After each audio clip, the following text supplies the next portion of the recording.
Israel के 600 से ज़ायद साबिक सिक्योरिटी ओहदेदारों ने अमरीकी सदर से गज़ा जंग रुकवाने का मुतालबा कर दिया है। खुफिया एजेंसी मोसाद, शाबाक और सेहोनी फ़ौज के अफसरान समेत 600 से ज़ायद इजरायली शख्सियात ने अमरीकी सदर को ख़त लिख दिया है, जिसमें मुतालबा किया गया कि वो नेतन्याहू पर जंग ख़त्म करने के लिए दबाव डालें।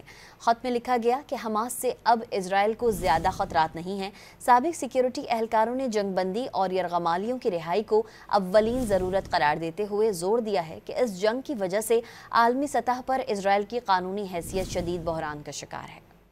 इसराइल के 600 से ज़ायद साबिक सिक्योरिटी ओहदेदारों ने अमरीकी सदर से गज़ा जंग रुकवाने का मुतालबा कर दिया है।